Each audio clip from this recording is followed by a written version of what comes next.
Hey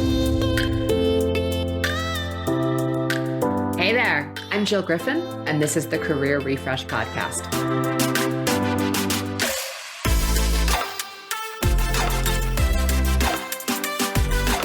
I'm a former media and marketing executive turned career strategist and strengths coach. I spent my career working my way up and through the ranks of global organizations and startups. And today, I show others how to do the same. Join me each week as we discuss the strategies to leverage your strengths, increase your confidence and visibility, and reset your career with actionable steps towards a finer future. Ready? Let's do it.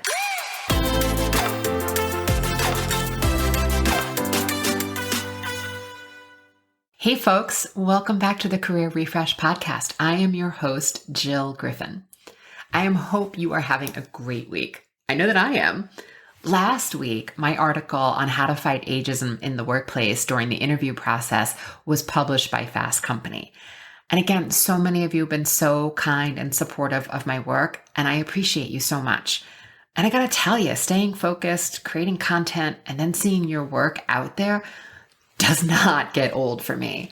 I want to continue to find ways to help people find jobs, keep jobs, feel better at their jobs, and exceed their own expectations at their jobs. And I feel really fortunate that I get to do this work. So thank you for showing up. Thank you for listening. And I'm going to put the link to the article in my show notes. Today, I want to talk about disappointment. Yes, last week I had a big win.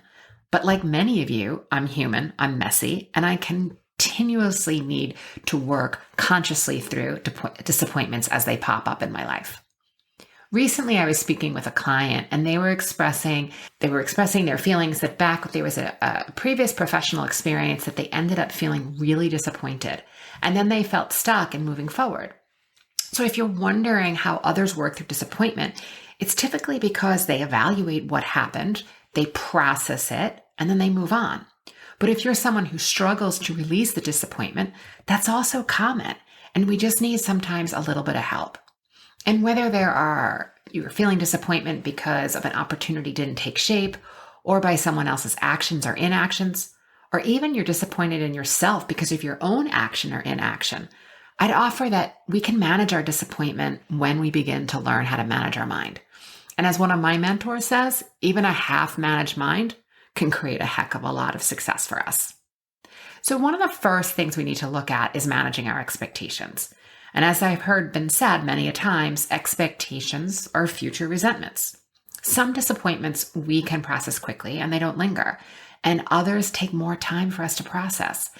And this can be confusing because once we have a desire or a desired expectation, there really are no experiences that are free of that disappointment. So we know that desire is normal, but we just have to set our expectations right-sized.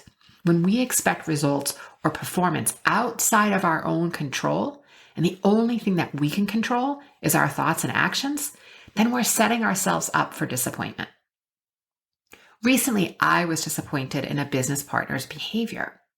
In the processing of my disappointment, I had to get really clear on my thoughts and expectations that I had around the person, their services, and the exchange of ideas. When I finally realized that I was figuratively going to the hardware store for milk, I kind of had to laugh at myself. At the same time, I was still really disappointed in myself. While I was hoping that through continued dialogue and using the services and finding a middle ground, things were going to turn out differently, they didn't. And repeatedly, my expectations were not met. But again, when I got really clear, they never promised me what I was expecting. Meaning, it wasn't in writing, it wasn't in the contract. I had just made the assumption that because they were recommended to me and because I had seen them deliver this level of service and care to their other partners, I thought it was safe to assume that I would expect the same treatment and service. But I did not have that in writing. I just thought that I was going to receive everything that everybody else got because I was paying the same fee. But I didn't. Again, they didn't make me a promise. I had an expectation based on what I saw other people getting. And in the end, I kind of felt like I had a bad high school boyfriend. Like I kept chasing something that I really wanted and it was never promised, but I kept wanting it. And then I'd get a little bit of feedback and start to feel better, but I actually didn't actually get the words to fill the promise that I was expecting. And it all felt so icky. I wanted to like sage myself, and being back in that energy of feeling powerless like a high school student and wondering, how we can get someone to do something that they didn't say they were going to do. And it just felt gross. And also all I wanted to do was pull back. I wanted to hide. I wanted to protect myself. And I didn't want to have this level of an emotional or financial risk again. And riffing off something that Adam Grant, the organizational psychologist, said recently, and these are, I'm changing the pronouns here, but your disappointment says that their actions failed to meet your standards.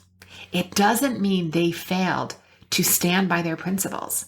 And that's really true in this situation. Again, it's totally normal and human that if I get a referral that I'm expecting the same level of treatment that someone else is getting. But it's not fair to have that assumption if that's not in my contract. So some people avoid disappointment by staying really low key. They are not reaching, they are not striving, they're not achieving. And it's like setting that bar so low that you couldn't even trip on it, so you really can't fail. But if you don't fail, you don't have to feel bad about yourself, and everything works out okay, right? Not true. Others are so afraid of rejection or humiliation that they keep their own expectations super low. They fear trying something new because, they want to avoid that gut-wrenching blow of experiencing imposter syndrome, or they feel like that if they tried something new, they're only going to fail. So again, they stay small, or they stay in indecision, and they don't stretch, they don't achieve, which keeps them safe from disappointment. But again, in the end, they have no win or no learning as a result, and they stay stuck. And still other people keep the buy so high. They rationalize their perfectionism. Perfectionism is usually an enormous fear of criticism, and it stops movement and growth. They want to make sure that they control all the outcomes, all the opinions, all the viewpoints, because they fear feedback, criticism, and disapproval. And they want to keep perfecting what they're doing, and therefore they never release, they never ship, they never complete the project, and you miss deadlines. So there's no win. There's no learning, there's no celebration. And again, it's another way of keeping yourself safe by avoiding disappointment. So what do we do? All right, here are a few tips that I have found really helpful myself personally, and my clients have shared with me they've also found helpful. The first is what I've said previously: check your expectations. You have to separate story from fact. And often our thoughts are counterfactual to what is actually going on, and then we take action from them. Keeping to the facts, or in this case, my case, the contract, would have set me in a better position to have right-size expectations, meaning the expectations that were outlined in the contract. And I still may be disappointed, but at least I can move forward and find a solution from the facts. I'm probably not going to find resolution if I keep looking at my story and what I think should have happened. Next, do an evaluation, evaluating what happened, what worked, what didn't work, how do I want to redirect my energy in the future. This is all what's really helpful. There's a funny thing that goes on in mindset that when we get really clear on what worked and what didn't work, and by getting really clear, I'm talking about emptying out the junk that's in your brain and putting it on paper or in a notes app, that level of clarity helps your brain see what's working and therefore what's possible. And it's amazing how quickly then you learn it, so that the next time the situation presents itself, and it's probably going to present itself again, you have a solid chance to quickly implement what you've learned. It's now like a part of your nature, so you get to think and behave differently. I mean, how many times have I said, I'm never going to do this again, and I'm clear in what the this is, and then I don't do it. Right? That's the mind management we're talking about. Next, I want you to catch the thought spiral. This takes practice, but if you've been listening to this podcast for a while, you know that I continually encourage you to do thought work every day. This taking a few minutes every day to dump your thoughts on a piece of paper and get everything that's rattling around out there and asking yourself if the thoughts you're thinking are serving you. And if they are, wonderful, because then those thoughts are going to create your results. But if the thoughts aren't serving you, you need to find different thoughts and you need to practice them regularly. You need to tell yourself a new story. You can do this work by yourself, or you can work with a coach that specializes in mindset and beliefs so you can shatter the shitty. In that case, the shitty thinking. And then last, I'm just going to offer you to be really gentle and kind with yourself. Brene Brown says, if we want to be able to move through the difficult disappointments, the hurt feelings, and the heartbreaks, we are inevitably going to fully live life. We can't equate defeat to being unworthy of love or belonging or joy, because if we do, we're never going to show up and try again.